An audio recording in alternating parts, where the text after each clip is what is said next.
Students, in the previous video, already we have discussed about the introduction part of the lesson Kings, Farmers and Towns, about Mahajanapadas, Dharma Sutras, about also the early empire.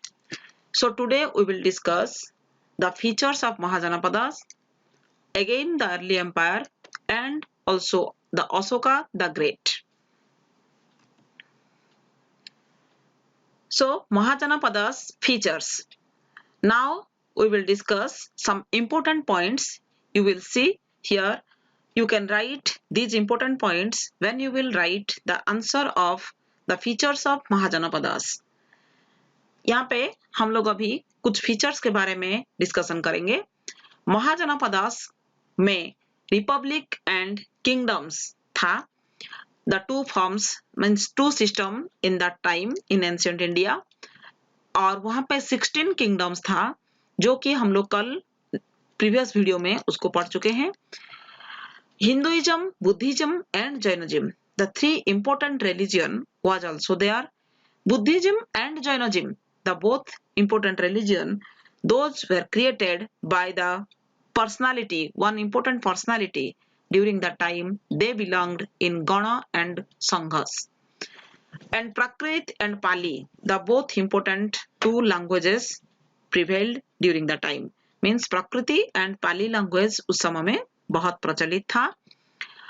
और capital city को Mahajanapadas, each Mahajanapada had a capital city.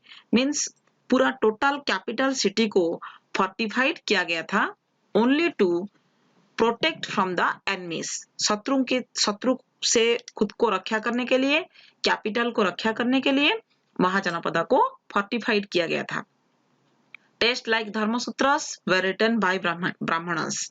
C one point it is here, Dharmasutras it were written by Brahmanas. ये भी महाजनपदास का एक features है.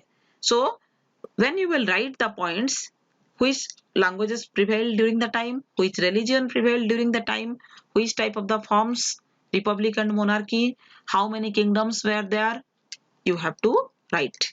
So they were advised to collect taxes from cultivators, traders and artisans. उस समय में कल्टीवेटर से, ट्रेडर से, आर्टिसन से टैक्स कलेक्ट किया जाता था. Magadh, it was the most powerful Mahajanapadas. Among the 16 Mahajanapadas, Magadha was the powerful Mahajanapada. ये बिंबिसार के द्वारा एस्टेब्लिश हुआ था. Bimbisara, he was the establisher of the powerful Mahajanapada. It was the Magadha. Its geographical location, इसका भौगोलिक अवस्थिति यदि देखा जाएगा तो Ganga and its tributaries were important means of communication. ये दोनों नदियां के पास है और इसका मतलब गंगा का बहुत ट्रिब्यूटरीज के पास, ट्रिब्यूटरीज मीन्स उसका और जो शाखा नदी, इसके पास ये मगध सिचुएटेड है. और कम्युनिकेशन के लिए भी, क्योंकि ना ये नदी के पास है इसका लोकेशन, इसीलिए उसका कम्युनिकेशन भी बहुत अच्छा तरह से, मतलब important means of communication it was there. That was the geographical location. And its capital Rajgah, it was surrounded by 5 walls and hills. That's why we have discussed now it was a fortified area. After that means Rajagaha पहले उसका capital था, उसके बाद पाटलिपुत्र को capital को shift किया गया था. Pataliputra now it is New Patna. See, here is two important powerful rulers of ancient India, Bimbisar and Ajatasattu. Ajatasattu, he was the son of Bimbisar, and Bimbisar, he was the establisher, means he started the Mahajanapadas, established of the Magadha. Now, an early empire. Growth of Magadha, establishment of an empire. Magadh का growth कैसा हुआ था उसके बारे में हम लोग देखेंगे अभी. एस्टेब्लिशमेंट ऑफ एन एम्पायर, पहले यहाँ पे एक ठो साम्राज्य का स्थिति मतलब उसका उपस्थापना किया गया था। It was Mauryan empire. यदि हम लोग उसको अर्ली एम्पायर के बारे में डिस्कशन करेंगे तो यहाँ पे हमको मौर्याना एम्पायर के बारे में पहले बहुत कुछ मतलब नॉलेज गेन करना पड़ेगा। Mauryan Empire, it was established by Chandragupta Maurya. Chandragupta Maurya by defeating Dhanananda of Nanda dynasty. Nanda dynasty का लास्ट नंदा रूलर थे धनानंद एंड चंद्रगुप्त मौर्य धनानंद को डिफीट करके मगध में एस्टेब्लिश किए थे एक ठो एम्पायर, एक ठो powerful empire. Founded empire in 321 BC. Then his successor was Bindusar in 297 BC. उसके बाद उनका बेटा बिंदुसार ने सिंहासनारोहण किए थे।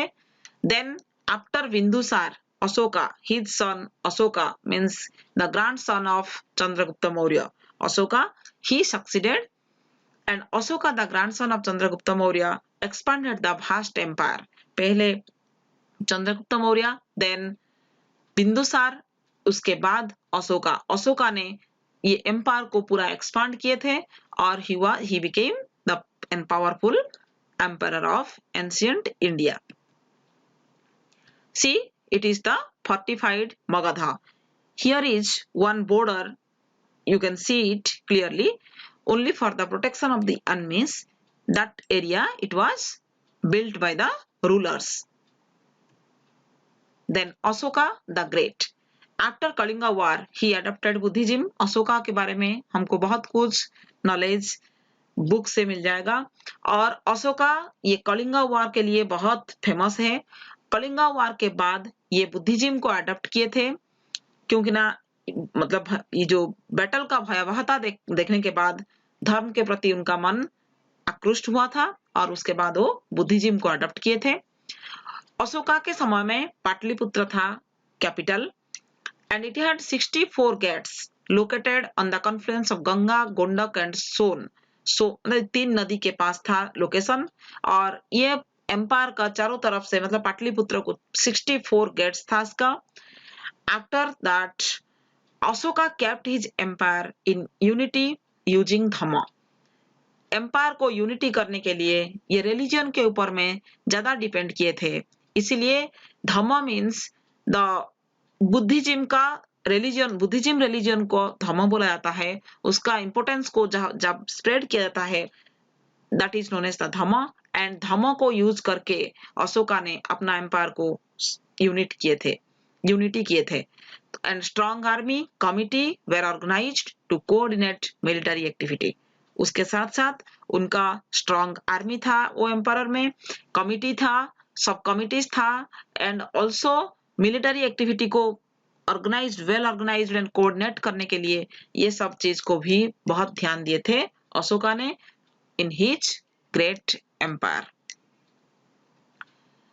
So now till then you have watched, and next video again we will discuss the remaining parts of this lesson.